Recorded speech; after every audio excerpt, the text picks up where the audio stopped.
দুইজন মিলে প্রচন্ড ক্ষুধায় এটা এটা সেটা এনে দেয়ালটা তৈরি করতেছে। মুসা আলাইহিস সালাম তো এমনি রাগী, পেটে আবার ক্ষুধা, আবার বলছে কিছু বলাও যাবে না। তিনি এবার আর প্রশ্ন করেন, বলতেছে ওরা এত কিপটামি করলো আর আপনি এটা করে দিলেন, আপনি তো চাইলে এটা টাকা নিতে পারতেন, পারিশ্রমিক নিতে পারতেন চাইলে। এই কথা বলার পর খিজির আলাইহিস সালাম বললেন, হাযা ফিরাকু বাইনি ওয়া বাইনিক, এখানেই তোমার আমার সেপারেশন, আর সামনে আগানো যাবে না, তোমার কোনো ধৈর্যই নেই। তো এতটুকু তোমাকে আমি বলি যে আমি একটাও আল্লাহর আদেশ ছাড়া করি নাই, আল্লাহর আদেশে আমি করেছি। কি?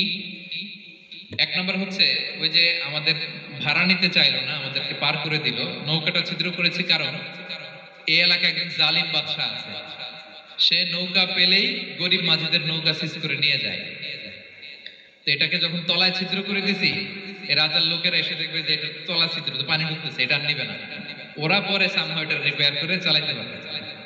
মুসা আলাইহিস সালাম বলে, সুবহানাল্লাহ, তাই তো, এটা তো আমি বুঝতে পারি নাই। আর ওই ছোট শিশুটাকে হত্যা করছি, ও অনেক বড় জালিম হবে এলাকা, তার ফিতনায় এলাকাবাসী তটস্থ থাকবে, সে তার মা বাবাকেও জাহান্নামে নেবে। এজন্য আল্লাহ তাআলা আদেশ দিয়েছেন আমাকে, আল্লাহর আদেশে আমি তাকে হত্যা করেছি।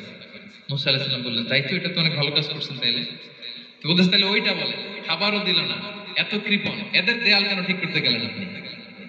তখন তিনি বললেন যে আসলে এটা একটা ইয়াতিমদের ঘর ছিল, দুইটা ইয়াতিম শিশু, তাদের বাবা মা খুব ভালো ছিল, আর এই দেয়ালের নিচে আছে গুপ্তধন, এই দেয়ালটা পড়ে যাবে, এই গুপ্তধন তারা ছোট মানুষ নিতে পারবে না, এলাকাবাসী তাদেরকে বঞ্চিত করে নিয়ে যাবে।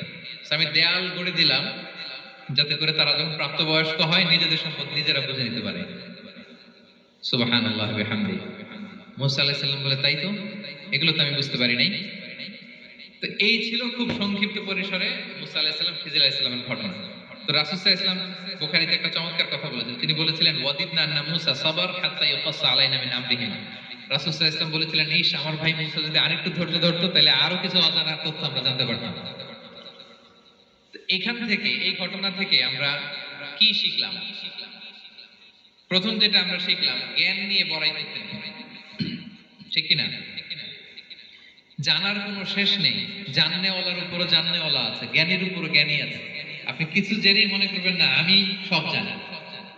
আপনার চাইতে বেশি জ্ঞানী অনেকে আছে, অনেক সময় বক্তার চাইতে শ্রোতারা অনেক জ্ঞানী। হয়তো এখানে এমন অনেক জ্ঞানী লোক আছে যার ধারে কাছেও আমরা কেউ নেই, হতে পারে।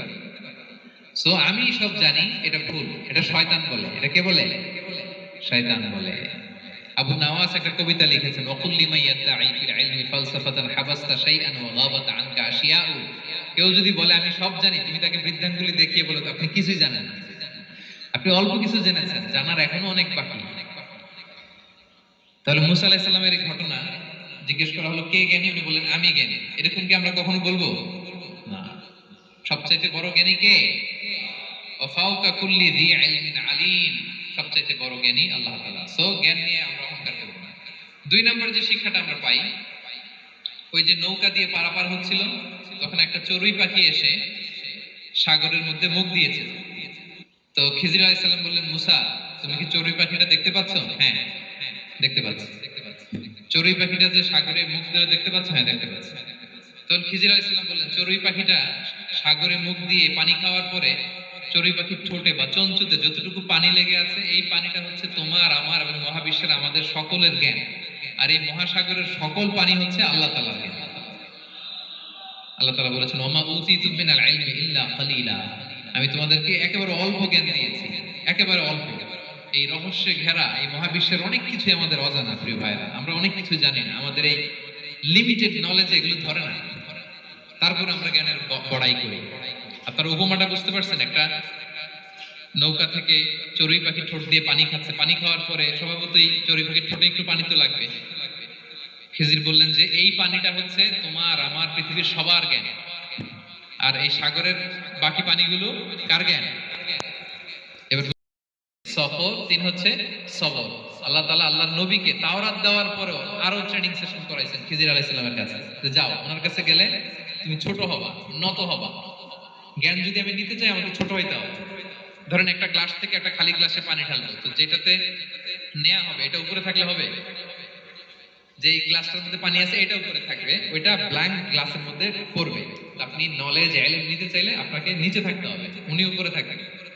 আপনার শায়েখ আপনাকে দিবে, আপনার উস্তাদ আপনাকে দিবে, আপনার মুর্শিদ আপনাকে দিবে। বুঝতে পেরেছেন? তাহলে আমাদেরকে হাম্বলনেস লাগবে, শিখতে হইলে হাম্বল হইতে হয়, বিনয়ী হইতে হয়। আচ্ছা, 2 নাম্বার, সফর করতে হয়। এটা আল্লাহ মুসা আলাইহিস সালাম